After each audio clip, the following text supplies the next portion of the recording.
let me take this second to introduce our commencement speaker.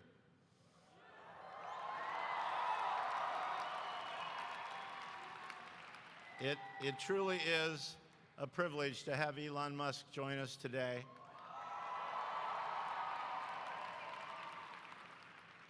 He doesn't need much of an introduction, but let me tell you a little bit about him. He grew up in South Africa, got his degrees from Wharton. He came to California, started a company, merged into a company, sold a company called PayPal.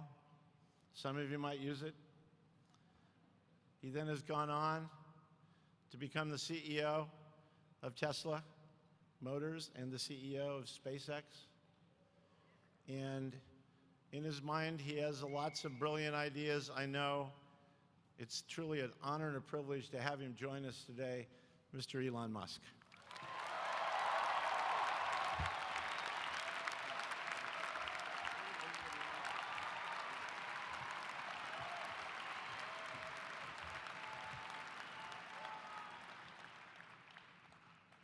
All right, thank you. So I've got about apparently 5 or 6 minutes to say the most useful things I can think of. I'm going to do my best. It was suggested that I distill things down to three items. I think I'll go with 4, and I'll try. I think these are pretty important ones. Some of them are going to sound like, well, you've heard it before, but it's worth re-emphasizing. I think the first is you need to work, depending upon how well you want to do, and particularly if you're starting a company, you need to work super hard. So what does super hard mean? Well, when my brother and I were starting our first company, instead of getting an apartment, we just rented a small office and we slept on the couch. And we showered at the YMCA, and we're so hard up we had just one computer. So the website was up during the day, and I was coding at night. 7 days a week, all the time. And I sort of briefly had a girlfriend in that period, and in order to be with me, she had to sleep in the office. So work hard, like, every waking hour. That's the thing I would say, particularly if you're starting a company. And if you do simple math, say like, okay, if somebody else is working 50 hours and you're working 100, you'll get twice as much done in the course of a year as the other company. The other thing I'd say is that if you're creating a company or if you're joining a company, the most important thing is to attract great people. So either join a group that's amazing that you really respect, or if you're building a company, you've got to gather great people. All a company is a group of people that have gathered together to create a product or service. And so depending upon how talented and hardworking that group is, and the degree to which they are focused cohesively in a good direction, that will determine the success of the company. So do everything you can to gather great people if you're creating a company. Then I'd say focus on signal over noise.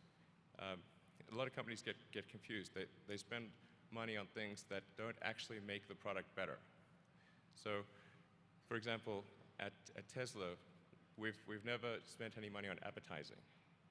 We put all of the money into R&D and manufacturing and design to try to make the car as good as possible. I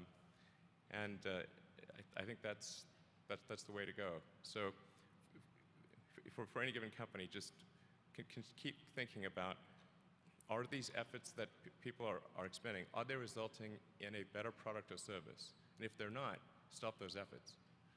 And then the final thing is to sort of don't just follow the trend.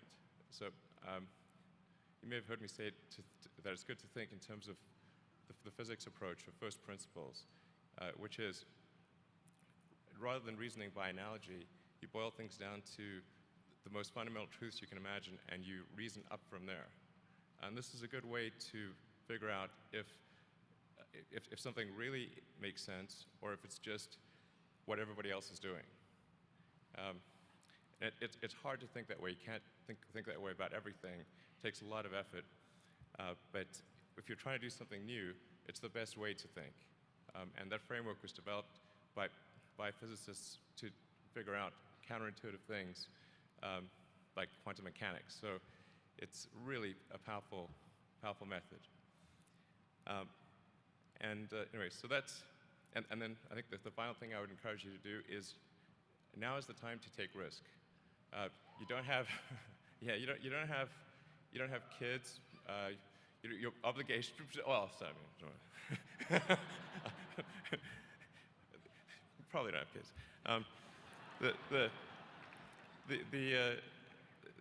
But as you get older, your obligations increase. So and once you have a family, you start taking risk not just for yourself, but for your family as well. It gets much harder to do things that might not work out. So now is the time to do that before you have those obligations. So I would encourage you to take risks now. Do something bold. You won't regret it. Thank you.